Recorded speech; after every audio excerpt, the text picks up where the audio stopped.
Welcome into Duval Daily, presented by GenJag.com. I'm Jordan DeLugo. Thanks so much for tuning in here on Friday, August 4th. Jaguars do not have practice today, given the day off by head coach Doug Peterson after 4 straight days of practice, 2 of which were fully padded. It's been a long, hot week for the Jaguars. No practice on Friday. They will get back out on the field on Saturday in front of what should be a really big crowd at TIAA Bank Field, soon to be called Everbank Stadium. Jaguars will take the game field for practice on Saturday at 10 a.m. But right now, since there's no practice to recap, we recapped practice day 8 yesterday. You can go check that out if you want to.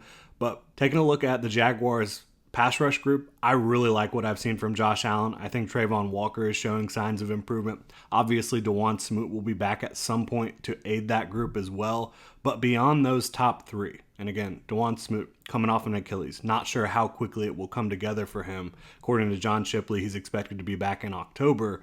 But again, coming off an Achilles in December, you just don't know how effective that player will be, no matter how much we love DeJuan Smoot or not. Because we do love DeJuan Smoot around here in Jacksonville.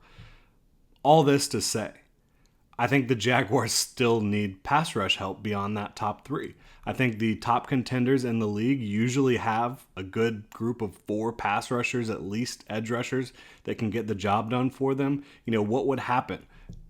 Knock on wood. If Josh Allen or Trayvon Walker got hurt, where would you be? You'd have K'Lavon Chaisson probably starting on the edge for you. I don't think that you should feel really great about that. As much as I want to say K'Lavon Chaisson should improve in 2023 and his final year of his rookie deal, a contract year for K'Lavon Chaisson, we just simply have not seen enough evidence to suggest that he's capable of starting on a playoff caliber defense, on a Super Bowl caliber defense. And make no mistake about it, the Jaguars' goal in 2023 is to bring home the Lombardi.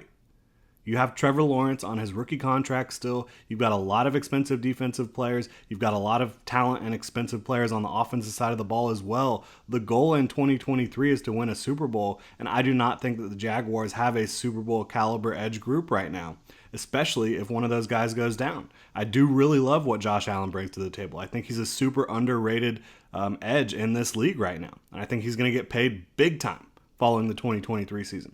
I think Trayvon Walker will take a step forward in year 2 of this system, in year 2 in the league, former number 1 overall pick. And again, I do like DeJuan Smoot. We're just kind of waiting and seeing how he's going to look when he gets back and when he's going to get back. So for me, I think the Jaguars should very, very strongly be looking at these pass rushers that are available right now. There's a few of them still available on the open market. I just wanted to dive into a couple of these guys that the Jaguars, I think, should be calling right now. They should be on the phone with these guys right now. The Jaguars have $18.5 million in salary cap space.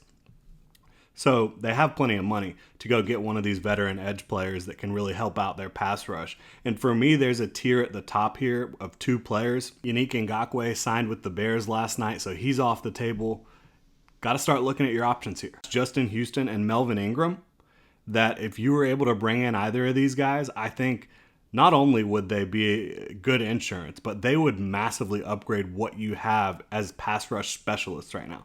These guys, you don't want them out there as 3-down starters right now, but as pure pass rush specialists, Justin Houston and Melvin Ingram are still just about as good as it gets. They're still incredibly productive when it comes to racking up pressures, when it comes to racking up sacks. Justin Houston played for the Ravens last year, played for $3.5 million in 2022, very affordable last year. Melvin Ingram played for the Dolphins, played for $4 million in 2022. These are guys that still can pass rush at an extremely high level and will not cost you a lot. I think those are the 2 guys that should be at the top of the list. And look, Justin Houston has experience with some of the guys on the Jaguar staff with Doug Peterson, right? They were in Kansas City at the same time. I think Justin Houston would be fantastic for the Jaguars from a leadership standpoint.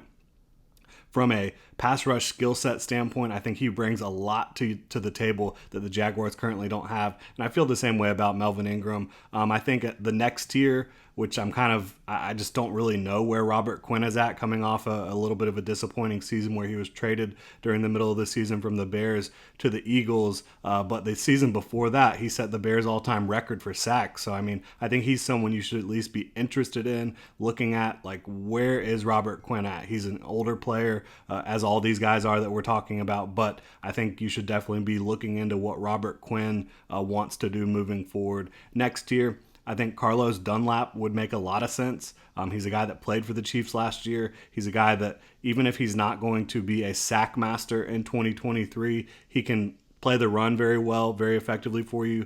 And he's a guy that swats a lot of passes at the line of scrimmage, something the Jaguars have not done a ton of over the past several years. I think he gives you that, combined with his ability to create pressure and get some sacks, and he could certainly help you out in a big way. And then finally, in the next tier, my final guy that I really wanted to talk about here and look at, Jason Pierre-Paul. He played for just over $1 million in 2022.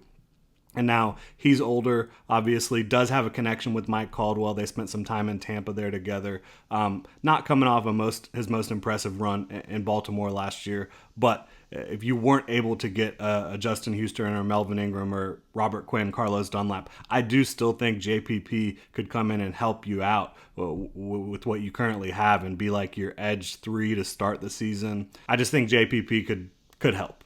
And I think when you're a team trying to win the Super Bowl, you should be doing everything you possibly can to ensure that you have what it takes on all levels of the roster to get the job done. And I think the Jaguars just simply have not done that at edge yet. I do like bringing back DeJuan Smoot. Love Josh Allen. Think Trayvon Walker is going to take a step forward. But I think you need one more piece. I really do. One more veteran piece. For me, I'd be getting Justin Houston or Melvin Ingram in here ASAP. I'd be also looking at the other guys I mentioned. But love to know what you guys think. Hit me up on Twitter at Jordan DeLugo. You can also like, subscribe, hit the notification bell here. Drop a comment in the comment section below. Check out genjag.com/shop. Pick up some new Duval gear. Thanks for tuning in.